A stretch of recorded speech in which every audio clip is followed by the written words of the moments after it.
The ruins. कहानी शुरू होती है और हम देखते हैं 4 लोगों को, जिसमें 2 लड़कियां और 2 लड़के होते हैं। वो आपस में फ्रेंड्स होते हैं। उनका ताल्लुक अमेरिका से होता है। वो चारों फ्रेंड्स अपनी हॉलीडेज को स्पेंड करने के लिए मैक्सिको जाते हैं। वहाँ पर वो एक ट्रैवलर से मिलते हैं जिसका ताल्लुक जर्मन से होता है। उसका नाम मीटियस होता है। अपनी बातचीत के दौरान वो लड़का अपने भाई हेनरिच के बारे में उनको बताता है। उसका भाई एक आर्कियोलॉजिस्ट होता है जिसका इंटरेस्ट बेसिकली पुरानी चीजों में ज्यादा होता है। वो मैक्सिको में मौजूद एक पुराने और भयानक टेम्पल का पता लगाता है। वो ऐसा टेम्पल होता है जिसका किसी भी किताब में जिक्र नहीं होता। उस मंदिर के बारे में सबसे अजीब बात ये भी थी कि वो किसी भी मैप में मौजूद नहीं था। इसके बाद वो उन्हें बताता है कि मैंने फैसला किया है कि मैं भी अपने भाई के पीछे उस जगह पर जाऊंगा।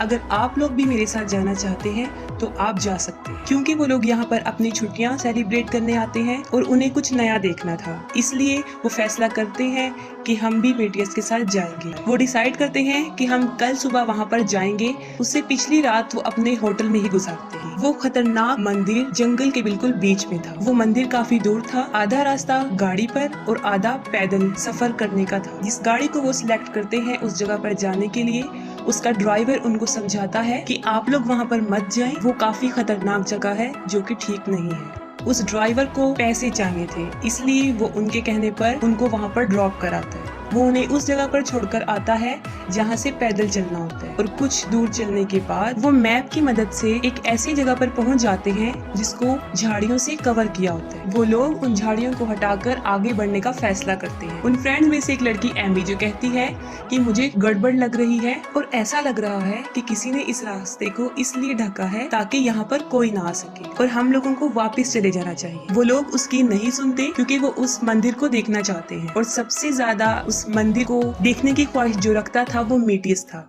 क्योंकि उसका भाई भी वहाँ आया होता है। कुछ दूर चलने के बाद उसको अपने भाई की गाड़ी मिलती है। आखिरकार वो अपनी मंजिल यानी उस मंदिर तक पहुँच जाते हैं जो वाकई ही जंगल के बिल्कुल बीच में होता है और उसको चारों तरफ से पौधों से ढका होता है। वो मंदिर के पास अभी जा रहे होते हैं कि कुछ लोग घोड़े पर बैठकर आते हैं। वो उस गांव के लोग होते हैं। गांव के लोग उन्हें अपनी जुबान में कुछ कह रहे होते हैं, लेकिन उन सबको गांव वालों की जुबान समझ नहीं आती और गांव वालों को भी उन लोगों की समझ नहीं आ रही। उसके बाद जैक उनको पैसे देता है, लेकिन वो लोग पैसे लेने से इनकार कर देते। एमी उन लोगों की पिक्चर्स बना रही होती है और वो बनाते बनाते पीछे हटती है और उन पौधों पर चढ़ जाती है जो मंदिर को ढके हुए थे। जैसे ही गांव वाले देखते हैं कि एमी के पाँव उन पौधों के ऊपर हैं, वो गुस्से में आ जाते हैं और सब लोग अपने हथियार निकाल लेते हैं। दिमित्री ये सोचता है कि वो लोग गुस्से में इसलिए आए हैं क्योंकि एमी ने उनकी तस्वीर बनाई। वो फौरन एमी से कैमरा लेता है और गांव वालों को देता है। जैसे ही वो गांव वालों की तरफ बढ़ता है, वो लोग एक तीर छोड़ते हैं जो उसके सीने में लगता है और आर पार हो जाता है। फिर वो उसके सर पर गोली मारते हैं और उसके सर को उड़ा देते हैं। ये देखकर उसके दोस्त काफी डर जाते हैं और चिल्लाने लगते हैं। इसके बाद गांव वाले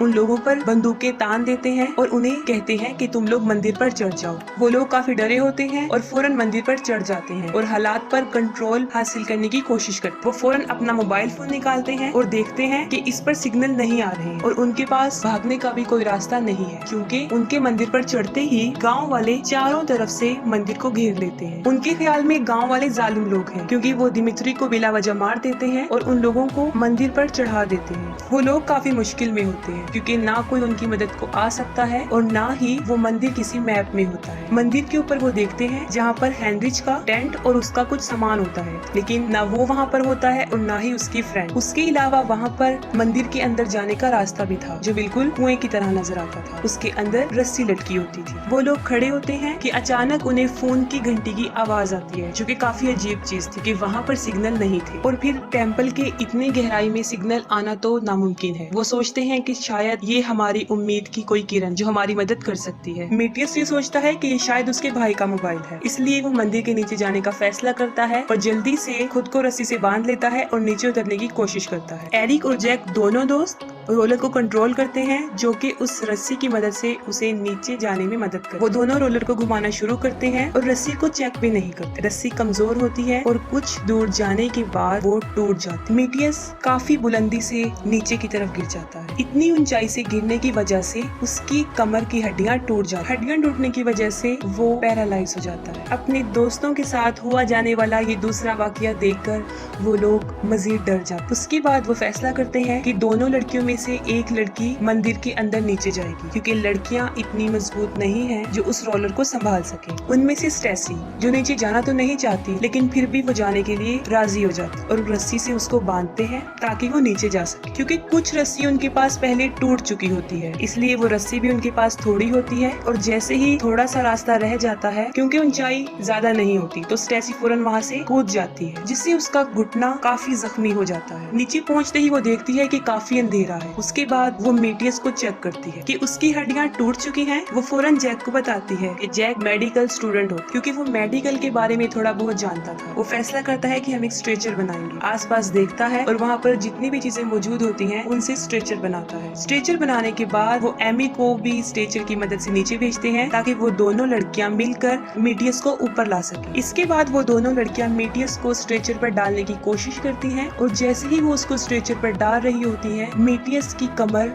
मुड़ जाती है जो कि काफी तकलीफ दे होता है। वो मेटियस को ऊपर लाने में कामयाब तो हो जाती है लेकिन मेटियस की हालत काफी खराब होती क्योंकि उसको ब्लीडिंग बहुत ज्यादा हो रही थी और उन लोगों के पास कोई मेडिसिन भी नहीं थी जिससे वो उसका इलाज कर सके। ये देखकर एमी से रहा नहीं जाता और वो फौरन नीचे जाने का फैसला करती है ताकि वो गाँव वालों को बता सके कि उनका एक साथी शदीद जख्मी है और उन्हें मदद की जरूरत है। उसके जाते ही जैक भी उसके पीछे चला जाता है। वो नीचे पहुंचकर गाँव वालों को समझाने की कोशिश करती है लेकिन कोई भी उसकी बात नहीं सुनता। तब एमी शदीद गुस्से में आ जाती है। वो फौरन मंदिर के ऊपर से पौधों को उखाड़कर गांव वालों की तरफ फेंकती है और वो पौधा वहां पर खड़े एक गांव के बच्चे पर जाकर लगता है। ये मंजर देखकर गांव वाले शोर मचाना शुरू कर देते हैं और उस बच्चे से काफी पीछे पीछे हट जाते हैं। बच्चा बहुत डरा होता है और गाँव वाले उस बच्चे को कहते हैं कि तुम भी मंदिर पर चढ़ जाओ। बच्चा रो रहा होता है लेकिन वो मंदिर पर नहीं चढ़ता, जिसको देखकर गाँव के बड़े लोग उस बच्चे को उसकी माँ के सामने ही मार डालते हैं। ये देखकर एमी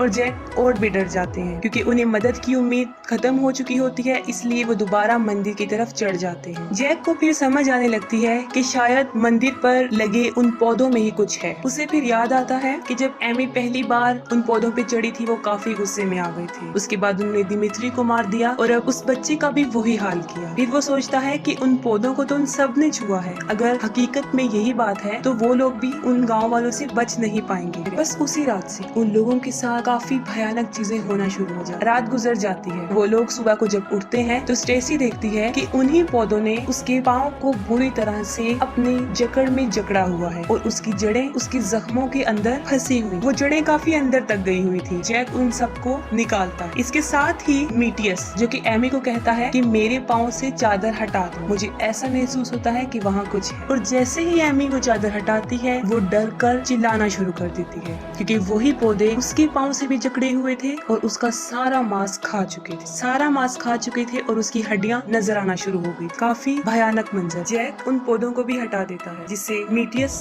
की हालत और भी खराब हो जाती है। उसके बाद एक बार फिर मंदिर से मोबाइल फोन बजने की आवाज आती है। उनके पास कोई रास्ता नहीं होता, इसलिए जैक दोबारा फैसला करता है कि वो लड़कियों को नीचे भेजेगा ताकि वो मोबाइल लाए और अपने लिए कोई मदद बुला सके और इस दोजख जैसी जिंदगी से वो निकल जाए। वो दोनों लड़कियां दोबारा मंदिर के नीचे जाती हैं और वो देखती हैं वही फूल और पौधे बिल्कुल ताजा होते हैं। ये देखने के बाद उन्हें अंदाजा हो जाता है कि ये पौधे आम पौधे नहीं हैं क्योंकि अंधेरे में पौधे नहीं उग सकते। उन पौधों के पास ही उन्हें एक लड़की की लाश नजर आती है और वो फोन जो बज रहा होता है उस लड़की के हाथ में होता है। वो मोबाइल उस लड़की से ले लेती हैं और जब मोबाइल की तरफ देखती हैं तो काफी हैरान रह जाती क्योंकि वो मोबाइल बिल्कुल टूटा हुआ था। फिर वो सोचती हैं ये मोबाइल टूटा हुआ है तो फिर फोन की बेल कहाँ से आ रही। उन्हें फिर दोबारा फोन की बेल सुनाई देती है और वो कोई और नहीं बल्कि वो पौधे ही थे जो फोन की तरह बज रहे थे और वाइब्रेट हो रहे थे। इतना भयानक मंजर। उससे भी ज्यादा वो पौधे उनकी तरफ हमला करने के लिए बढ़ते हैं। वो दोनों रस्सी की तरफ भागती हैं। जैक और एरिक उनको ऊपर की तरफ खींच ले। ऊपर आने के बाद लड़कियां उनको बताती हैं कि नीचे कोई मोबाइल फोन नहीं है बल्कि ये पौधे ही हैं जो उस मोबाइल फोन की तरह बज रहे हैं और काफी खतरनाक है। उन्होंने हमें में मारने की भी कोशिश की और उनकी हालत अब काफी बदतर थी। इसके बाद जैक डिसाइड करता है कि वो मेटियस के पाँव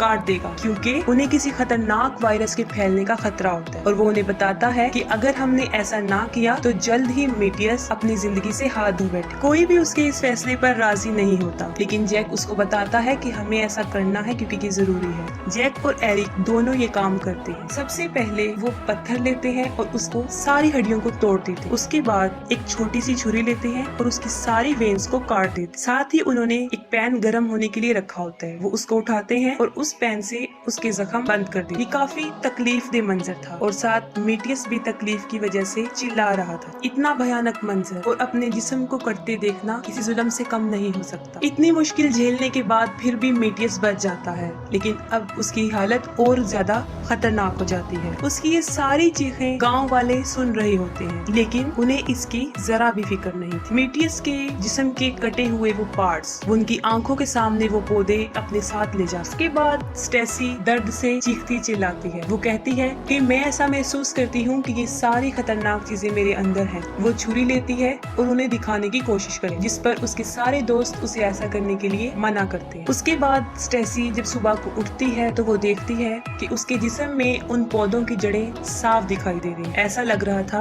कि कोई छोटे छोटे सांप हैं जो उसके जिस्म में है, उसकी कमर में और उसकी टांग पर। पहले तो जैक उसकी कमर में नजर आने वाली जड़ों को छुरी की मदद से निकालता है। उसके बाद उसकी टांग में नजर आने वाली जड़ों को वो निकालता है। इसके बाद मेटियस मर जाता है और वो पौधे उसकी लाश को भी अपने साथ ले जाते। स्टेसी को इतना काटने के बाद वो फिर भी कहती है कि उसकी कुछ जड़ें अभी भी उसके जिस्म में मौजूद और तुम उनको भी निकाल दो, लेकिन वो लोग ऐसा नहीं करते क्योंकि ऐसा करने से स्टेसी की मौत वाक़या हो सकती है। वो काफी रिक्वेस्ट करती है, लेकिन वो लोग मना करते। उसके बाद वो पानी पीती है और उसके माथे पर उन पौधों की जड़ें साफ नजर आती हैं, लेकिन उसके दोस्त उसे इग्नोर कर देते। स्टेसी को सुकून नहीं आ रहा था। सब लोगों के सो जाने के बाद वो बाहर आती है और अपने ही आप को काटना शुरू कर दे, क्योंकि उसके जिस्म में मौजूद होने वाली चीजें काफी तकलीफ दे रही थी। उसके लोग जब उठते हैं उसको देखकर उसके दोस्त बुरी तरह डर जाते, क्योंकि वो अपने आप को बहुत ज्यादा काट चुकी थी। अपनी कमर को, अपने माथे को, अपनी टांगों, उसका काफी खून भी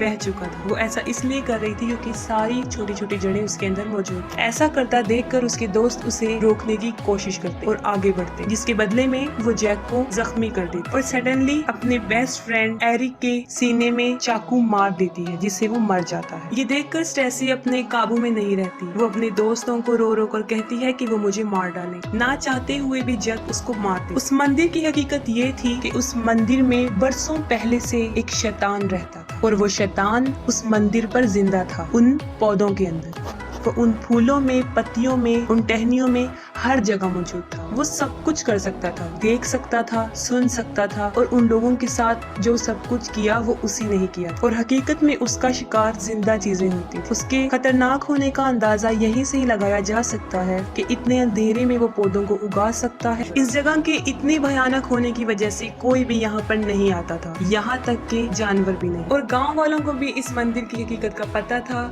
ये पैरासाइड है और जिंदा इंसानों को मारकर ताकत हासिल करते, और यही वजह थी कि वो चाहते थे कि कोई इंसान यहाँ ना आए, क्योंकि जो यहाँ आया वो बच के नहीं गया, और जो उन पौधों को टच कर लेगा उसकी तो यकीनी मौत होती। ये आदमखोर पौधे। अब टेम्पल पर सिर्फ 2 लोग ही जिंदा थे, एमी और जैक। उन लोगों के पास एक रास्ता तो ये था कि वो अपने बाकी दोस्तों की तरह यहाँ मर जाए या फिर वहाँ से अपनी जान बचाकर भाग जाए। इसके बाद जैक एमी की सारी बॉडी पर खून लगाता है और उसे नीचे लेकर आता है और ऐसे शो करवाता है जैसे वो मर गई। एमी को जमीन पर रखने के बाद वो गांव वालों को अपनी बातों में उलझाने की कोशिश करता है और उनका ध्यान अपनी तरफ लगाता है। इसके बाद एमी के भागने के लिए रास्ता साफ था। वो फौरन चिल्लाता है और एमी को कहता है कि वो वहाँ से भाग जाए। एमी फौरन वहाँ से भाग जाए और जैक, जिसको गांव वाले मार, एमी अपनी जान बचाकर किसी तरह अपनी गाड़ी तक पहुँच जाए और गाड़ी को स्टार्ट करके फौरन वहाँ से भगा और काफी दूर निकल आती है। काफी दूर आ जाने के बाद ऐसा लग रहा था कि एमी बच गई है, लेकिन कुछ देर बाद वही पौधों की जड़ें उसके भी माथे पर नजर आना शुरू हो गई थी, जिससे साफ जाहिर था कि वो खतरनाक पौधे, उसकी भयानक चीजें अब इस दुनिया में भी आ चुकी। यहाँ पर मूवी द रूइंस एंड हो जाती है। अगर आपको मूवी की एक्सप्लेनेशन अच्छी लगी हो तो काइंडली अपना फीडबैक कमेंट सेक्शन में लाजमी बताइएगा।